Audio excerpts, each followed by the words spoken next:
This is Greg Troutwine here today with Dr. Jyotika Vermani, the Executive Director of the Schmidt Ocean Institute, to discuss Schmidt's recent acquisition of an offshore service vessel to be converted to carry on the Institute's work of exploring the oceans. To start, can you just give us a brief overview of Schmidt Ocean Institute today, a by the numbers look using the metrics of your choice?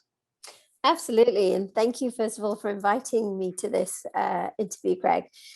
So Schmidt Ocean Institute started in 2009 by Eric and Wendy Schmidt. And in 2013, we started full-time year-round operations with Falkor.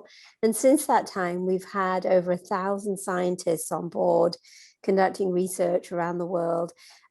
Just for example, last year around Australia, we mapped over 150,000 square kilometers, so 60,000 square miles, and we know that about 80% of the seafloor has yet to be mapped to a high resolution. So continuing work like mapping the seafloor, discovery of new species. We think last year the scientists who were on board found approximately 50 new species. The ocean is so unknown and so vast at this point that there is so much to do. But you made some big news last week with the announcement that you were acquiring a ship from a Norwegian vessel owner. Can you just start us off by discussing what was the main driver to acquire that ship at this time?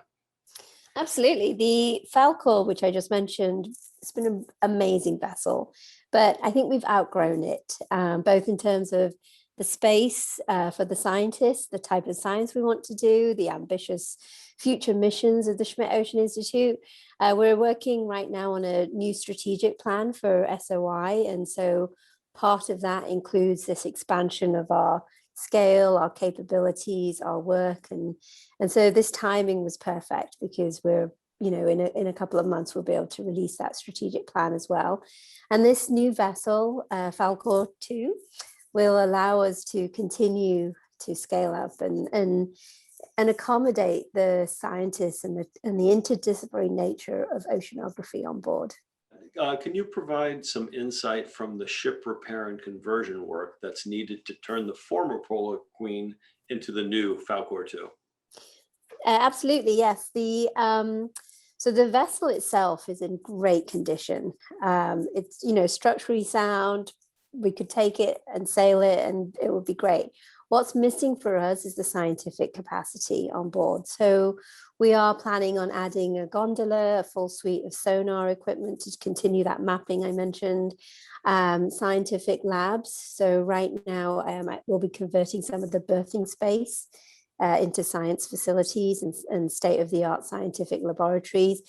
We also actually have an Artist at Sea program. So part of this, needing more space is to also expand some of that capability as well. We'll be bringing our ROV Sebastian, which is currently 4,500 meter depth rated ROV on board. And so integrating Sebastian, the controls for Sebastian, an overhaul of the AVIT for the vessel. We have on Falkor right now very sophisticated communications capabilities that allow us to broadcast live our dives with Sebastian, allows the whole world to watch with us and with the scientists. And we, of course, want to continue that capacity.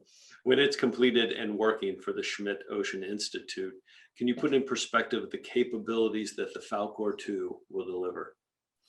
We're really excited with Falkor 2. It has got 2 moon pools, which is highly unusual.